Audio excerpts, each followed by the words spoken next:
Hey photo pips, welcome back to the channel. If it's your first time here, welcome. Today I want to look at a way of changing the sky with two different photo suites. So we've got the new up-to-date version of Photoshop, and we've also got Luminar 4, the latest version of that as well. And what I'm trying to find out today is how easy it is to use the new selection in Photoshop, but is it even easier to use Luminar 4 skies replacement? Now I've got two files here. One I took in 2016 in the Hoover Dam, looking over, and it's a great picture because what I love about it is that the fact that it is a really long shot, and you can see the wall of the dam, but not only that, you can see the bridge that spans across the Colorado River. And this is one of the images that you think, yeah, there's something missing, and for me it's the sky. But not only am I going to change the sky, I'm going to change the time of day as well. So we've got our pictures here. I took this image using the Canon EOS 5D Mark III. I've already done the usual treatment to this image, so we're just going to open it straight up into Photoshop. Then what I'm going to do is just select the magic wand tool, and I'm going to hit each and every section that I would like to be included in the selected marching ants. With this sky you have to be a little bit generous and with your time, just to make sure you've got it all. Yeah, brilliant, brilliant, brilliant. Get them clouds again. Brilliant. The thing you have to remember when you are using these selections is that to keep your finger on the shift button at all times, because if you do not, you're going to get in trouble.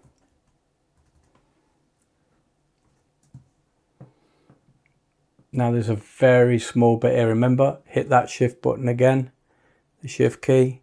There, that's got that, and that's got that. Then in between these stanchions, we've got to get those. There's one there. Lovely. And just getting them. Make sure you're getting in between them. Look at that. So as far as I'm now concerned, that is completely covered. We've got some little tiny bits in there. I'm going to see if I can get them, because I don't really want to have to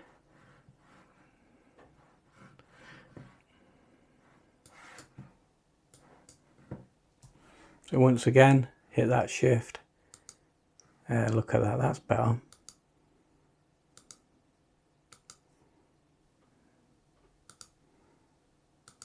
Just getting in between those. Don't know what it's going to come out like. Hoping the algorithm that the Photoshop uses will be enough to do this. So with that done, I just now need to create a mask. Now this was a sky that I had taken in Whitby in 2018 or 2019. It's 2019. So we just need to drag that in. And we just got to get this right. I want this really bright section here to be the sky.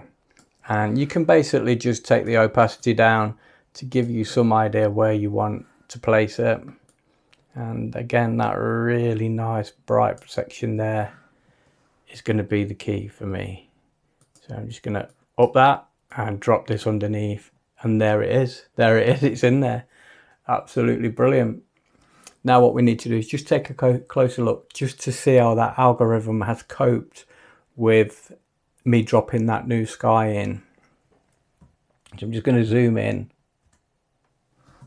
and look, you can see here a lot of it where it's missed, but I do like it, and I'd have to probably work quite hard to get this where I want it to be. I mean, look at the state of that. So all I'm using is the magic mouse to do this. I would normally be downstairs in the office where I have the Wacom tablet and all my little gubbins, but I want you to see how simple it is with basic equipment to do this. So I've come up in the photography attic where it's pretty basic, but we've still got the map, we've still got all the bits and bobs we need, and it's great. So I'm going to okay that, see if that's all right. It's getting better, but I feel like I'm having to go in, go out. There's obviously a better way to do this, and again, there's the cables are missing. There is a lot missing. So what I'm going to do, I'm going to scrap this, because this is a real life edit. This would be somebody like me, like yourself, that wants an easy way of adding the sky. This isn't a tutorial on a black or a grey or a white background. This is a real life image that once you've got your picture and you're happy with it, you want to be creative and have a play in Photoshop and Luminar. And why not? You're entitled to. You've took the image, you've got the equipment to do the job, so have a play and enjoy it. But not like this. If this was probably a portrait picture of somebody standing on a plain background, then it's going to be no problem. But for Photoshop's algorithm to understand where the lines end and where the new ones start, it's having a lot of trouble for somebody that just basically wants to open it up, get on with it and do it. So I'm going to scrap this because I'm not going any further with it, because it's not doing what I want it to do in the timeline I want it to do it in. So I know for a fact that this is not what I want. So I'm going to take away the mask. Yeah, I'm going to delete that. I'm going to take away the sky, delete that, and now I'm back with the original image. So I'm going to Command J that, copy it. Now I'm going to go over to Filter, Skylum Software, Luminar 4. Now we're going to open this up in Luminar 4 and I'm going to select that same sky, and hopefully the algorithm of Luminar 4 is going to do its job. So here we are in Luminar 4 now, and we need to select the second icon down, which is the creative icon, and we need to go to all sky replacements, sky selection. Now the thing about Luminar 4 is you get quite a lot free with it.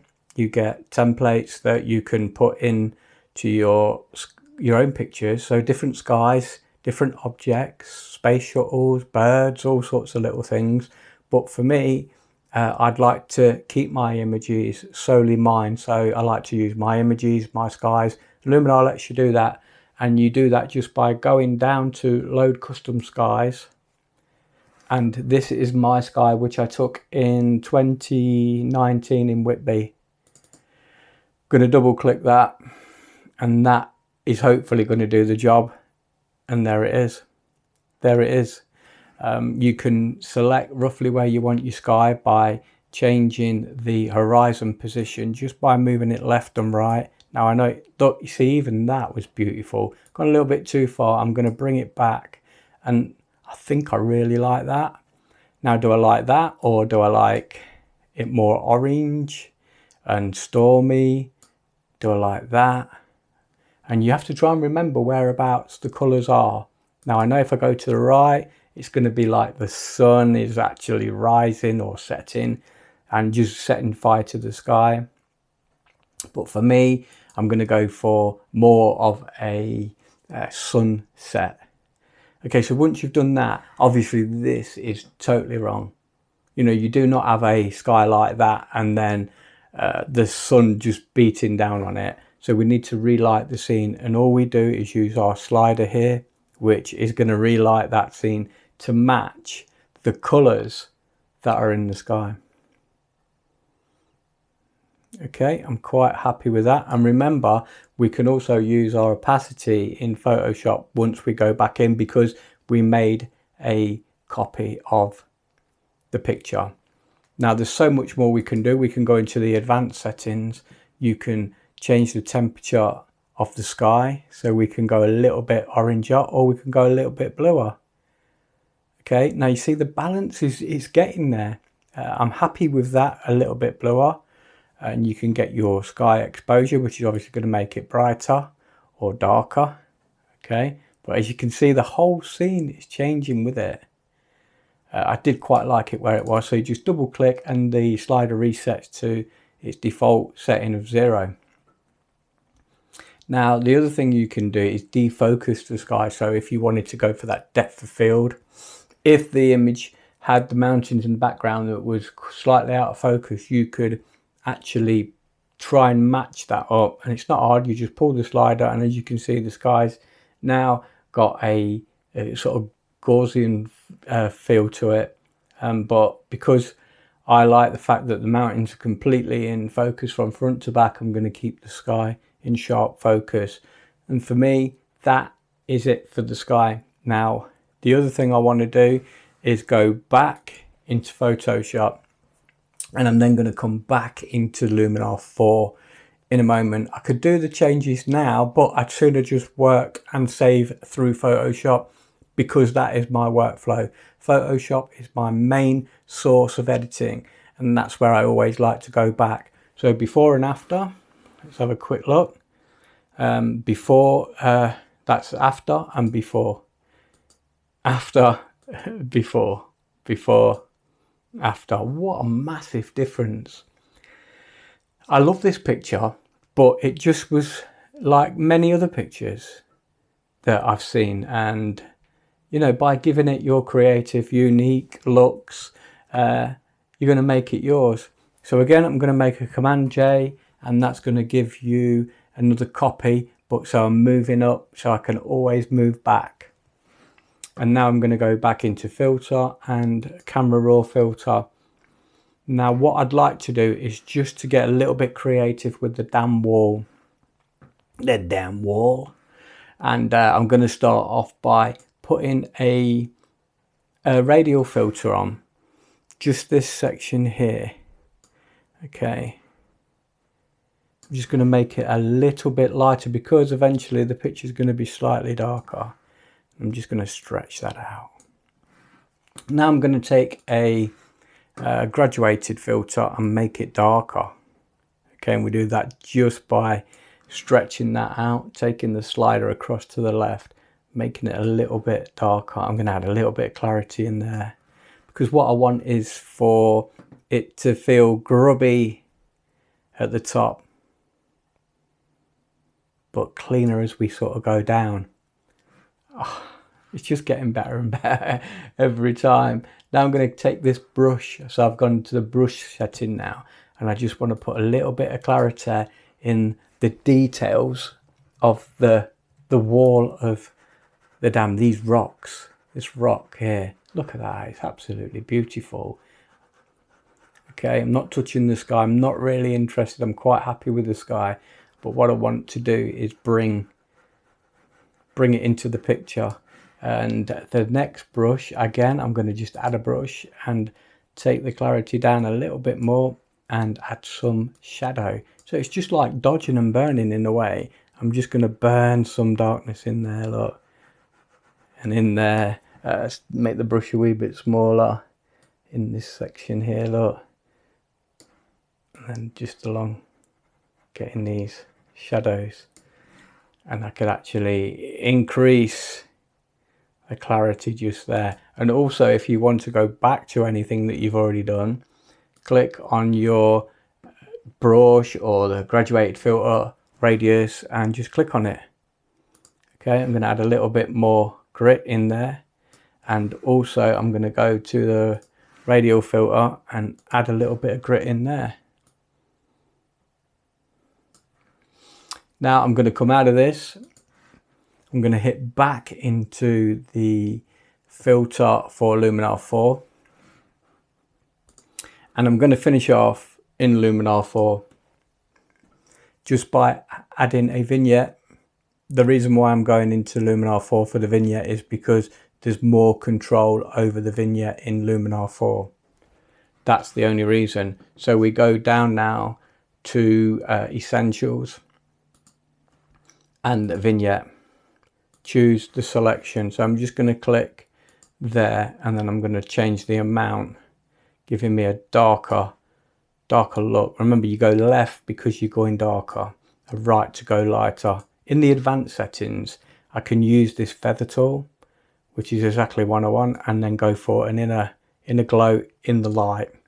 Just by lightening the center up, that's just fading the vignette out, and I really, really like that. The other quick thing I want to look at is in the creative side, which is where the color styles are and the lookup tables, and I'm going to choose one from the many that you're given in Luminar 4. And look, I love the way that it just gives you the preview before you actually select it. And I'm going to select this Miami one, but I think it's a little bit powerful, so I'm just going to take that down. Just giving a bit, what it does is it gives you the feel and the looks of the trends that are out and about today, like your Instagram feeds, all them sort of filters and things. So, and that's what it's going to do. So let's just apply that.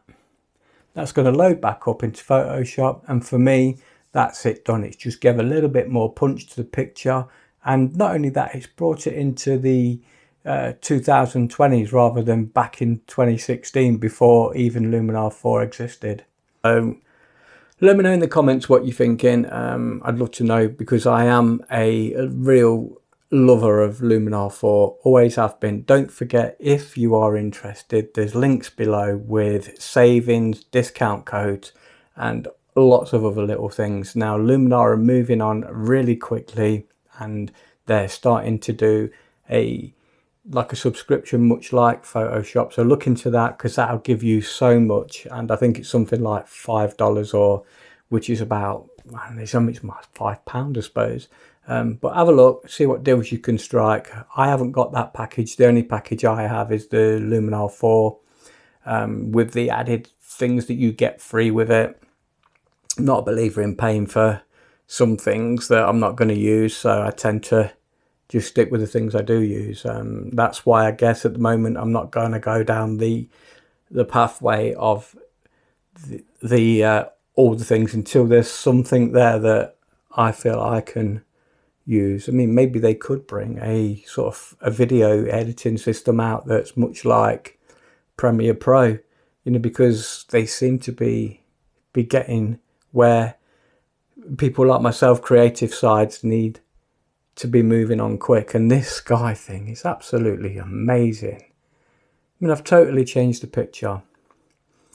So with that said and done, don't forget, let me know your comments. Really, really interested.